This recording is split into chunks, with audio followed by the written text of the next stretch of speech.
川普的神秘黃金雕像曝光了，這個時候突然間又搞起了造神運動，等一下一起來看。現在有1/4的人表達不信任川普。另外，美國自己國內油價一瞬間暴漲了50%，當然了，川普民調崩跌，那麼也讓美國現在成為了國際惡霸。今天就這些議題會一起來做深入的解析。我們先來看到川普最大的特色，當然就是他非常有自信，所以呢，他說自己是人類史上最偉大的总統。一邊呢，他也在他的社群網站上面特別釋出了 AI 像哦，是說他是這個類似救世主耶穌，引發爭議。但是最新我們來看到是最新的是這個金色的巨型金色雕像，這個動作大家還記得嗎？是當時2024年7月，川普遇刺之後，他高舉他的拳頭的一個姿勢哦。現在就是矗立在美國當地。那麼這個雕像，川普說了，這是真正的藝術品，而且他認為設置者是美國最偉大的愛國者。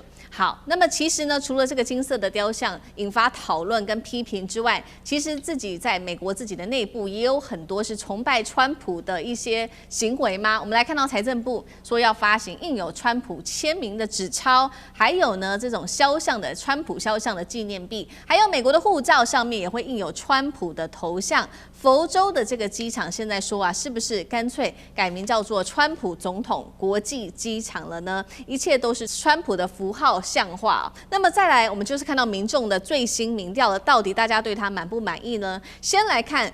前陣子在晚宴上發生的這一起槍擊案，24%的民眾就直接說了，這根本就是假的。32%的人認為是不確定的，目前只有45%的人認為可能是真的，川普可能真的有遇襲。節目一開始來請教幹哥怎麼看了？美國民眾現在是已經不信任川普了嗎？另外，這個金色的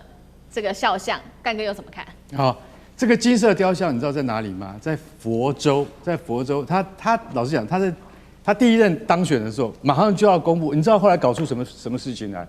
他那個時候早就已經完成了，因為尾款沒付，那個設計者很不高興啊。但是他也是川普支持者，他說：“你們這些團體，你們這些支持川普的團體，為什麼尾款還沒付給我？沒有付給我之前不可以動。”後來最近終於解決了。你看，為了這種事情到現在才解決，他都已經是第二任了嘛。其實在2022年那個時候之前，他就已經完工了。這一尊雕像還好，為什麼你知道？它是鍍金青銅雕像，就是外面的一層殼是鍍金的，它高只有4.6公尺，那跟我們金日成的15公尺超級雕像啊是不能比的。然後他們旁邊金日成旁邊還有一個更小一點的叫金正日的雕像，因為他一定要比他爸爸小一點嘛，對不對？以那種雕像的規模而言，我覺得川普這個還好。可是問題是，他不是只有搞這個雕像而已啊，他還找來福音牧師來布道大會開始。我們現在揭牌了。前幾天在揭牌的時候，這個灌溉雲集說：“啊，你看，這就是美國偉大的精神 ，MAGA 的象徵就是川普。”然後連帶着後面，我可能要發行紀念幣哦、肖像幣哦，還有美國護照上面哦，還要蓋上川普的肖像，連鈔票他都要打主意了。我今天講句實在話，在鈔票上面能夠印上去的，除了林肯跟華盛頓之外，還有傑弗遜之外，我覺得現在美國的總統裡面比他有資格的多得多。但是他們現在就要塑造川普是一個偉人的形象。那我今天講一句實在話，講到了什麼？講到了他這個槍擊案是真是假，到底是真是假？我先跟各位講哦。我在5年前在半夜看了一個節目，奇怪，深夜裡怎麼會有這個一個節目 ？CNN 的一個分出來的節目，它是什麼？它就是川普當貴賓，然後所有的網紅，你知道來了10幾個網紅，還有好萊塢著名的演員，開始罵川普，一人罵一句，這樣，他們都是非常有名的，在美國都享有很高的知名度的這些網紅，開始罵川普，那就是什麼？那就是川普身為媒體集團的所有者，他以自己來當作銷售的最大的工具，跟利基，所以你說槍擊案會不會是自導自演的？嚴格講起來，一般老百姓是不理解，但是從我們媒體的角度看起來非常有可能。知道為什麼？因為他對於表演藝術啊，跟讓他自己能夠名留青史的做法，他有非常多種。他現在還想要把甘乃迪表演藝術中心改成川普表演藝術中心，等等諸如此類的事情，你就會覺得說，這個人對於作秀這件事情，在他的道德觀跟尺度裡面，跟我們是不一樣的。所以他認為說，他作為美國當今最有分量、最有話事權的一個總統，然後他也認為全世界的所有的問題都可以由美國來解決，所以他是不可被取代的。尤其是我看到，你知道幫他做雕像的什麼團體，你知道嗎？叫做加密貨幣這個聯盟。我一聽到這個加密貨幣聯盟，我頭都暈了。為什麼？因為加密貨幣，坦白講一句，到現在為止都不是全世界認可的，連美國身為全世界的他認為他是最強的國家，他怎麼可以讓加密貨幣這種沒有經過世界以及國際貨幣基金組織的認可的這一種行為能夠完全合法化？因為他已經從中得利了。所以川普這樣的人，這樣的總統，我們只能說驚為天人，嘆為觀止。我實在不知道川普還能夠做出什麼對世界更偉大的貢獻了。好，看起來川普对自己是非常的滿意哦。但是呢，我们來看到，如果來做一個國際性的民調，不管是全球是如何來看川普的，或者是說美國自己內部又是如何來看川普的，我們來看到一些比較新的民調。第一個民調是來自於丹麥的民主聯盟基金會哦。那全球對美國的淨評價開始出現了一個很明顯的翻轉，尤其是川普上台前後，他在上台前的時候，美國的評價是正的22%，結果現在是負的16%。至於中國大陸現在是正的7%哦，是遠高於美國了。俄羅斯則是負的11%。再來看另外一個民調，是英國金融時報針對於美國內部，尤其是伊朗開戰之後的最新民調。那其實呢，我們看到大約不滿意度都是落在50%到60%，這當中包括了通膨、就業、關稅、經濟、伊朗的戰爭問題等等，都對川普表達了非常不滿哦。華爾街現在還傳出他們開始做押注了，他們認為說川普接下來是無法好好處理伊朗問題，甚至是荷姆斯的問題的，所以他們已經押注了。接下來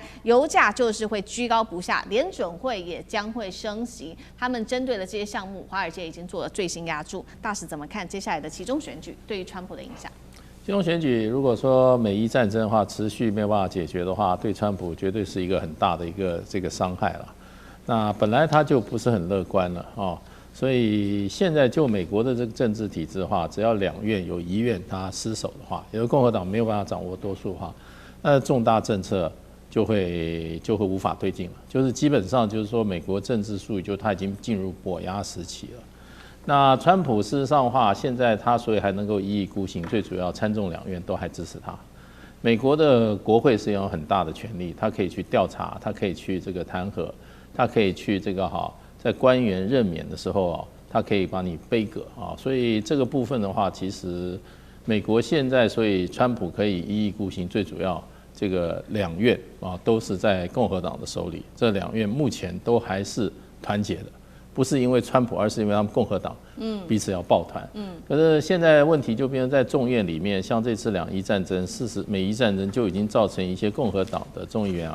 迫於他們選區的壓力，他已經沒有辦法支持川普了。所以這個東西是很現實的。所以在今年的這個選舉年底，事實上還有差不多半年對，事實上是蠻長的。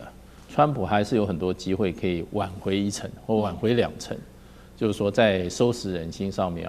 可是如果說他沒有辦法收拾人心的話，他事實上到年底是不樂觀的。可是即使說他失去一院以後他在美國內政上無法作為，他就會跑到國際政治上面去大展拳腳。那個時候這個對於國際局勢事實上是很不利的。美國過去的這些例子就是說，一個在內政上已經跛腳的美國總統就把他的這個存在感都刷在國際政治上面。那他刷存在感，通通都是搞成國際上的一片大亂。美國去管那個管那個，插手這個插手那個所以就是說，如果說我們不是美國人的話，我們倒希望川普能夠安然把那個最後的2年給他做完，然後繼續把美國搞弱。因為美國這個國家已經證明了這麼大的權力，萬一操縱在像川普這種狂人的手裡面會造成很多人的傷害。比如說現在就是伊朗人民受害，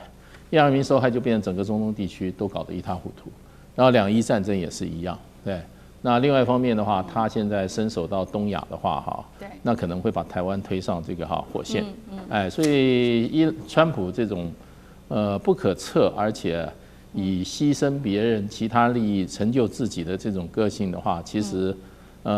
我想就是說，他只要在位一天呢，就有人要自己要小心一點，不要被他給害了啊。所以不過整個講起來，不論如何啦，川普還有2年多。哎，這2年多你要想辦法，就是說摸清楚他的路數，不要被他這個流彈所傷，或直接被他推上斷頭台，腦袋都沒了。是好，接下來的不管是中東哦，到台灣等等東亞的國家都其實非常的緊張。那我們另外看到是華爾街了，華爾街其實也很緊張哦，因為他們認為說這個短期內不管是伊朗跟油價問題是不是都沒有辦法解決，所以他們也開始壓住了。那上次哥怎麼看？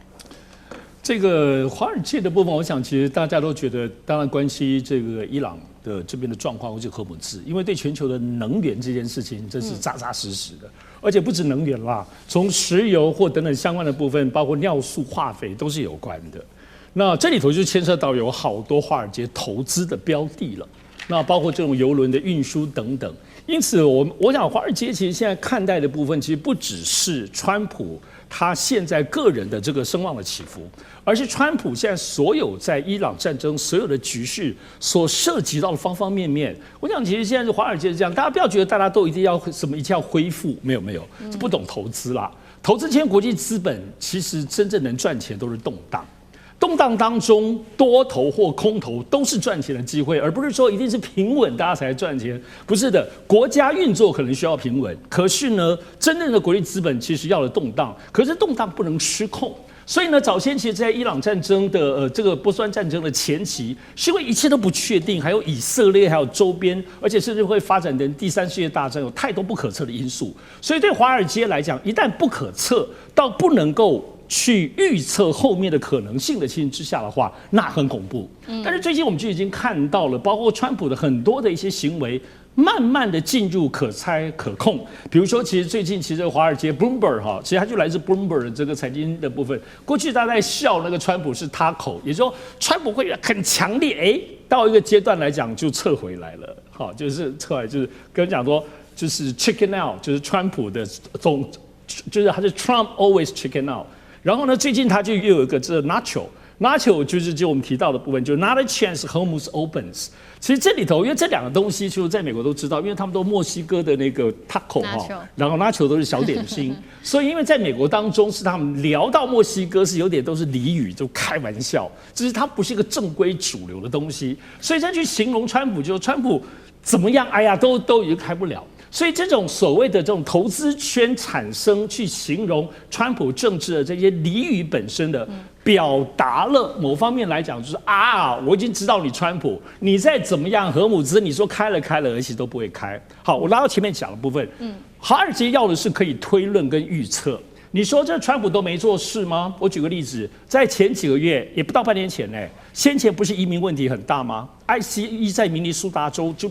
弄死人。可你看最近這幾個月，不只是因為說現在伊朗的這個部分的問題，而是最近其實川普其實這個政府是有修正的。比如說這段期間來講，對於很多移民問題，他就慢慢的放緩跟收斂。比如說猶太問題，川普先前感覺被以色列扣得緊緊，你會發現最近他在營造一個，就是我跟你以色列慢慢的切割開來。對，所以這些其實都是輿論操作，一切都是為了這個期中選舉。所以從華爾街來看的話，川普開始可以預測了。他有些東西，其實我嘲笑你本身，也就是一個掌握你後來，即使你不能解決現在伊朗的問題，可是我已經知道你的這個行為，我可以怎麼做，進行後面的投資預期了。好，謝謝上次哥，那我們休息一下，馬上回來。地緣政治、美中之爭、戰略價值、強權崛起、小國生存。現在與未來，洞悉事件走向，掌握世界脈動，全球觀點，盡在環球大戰線。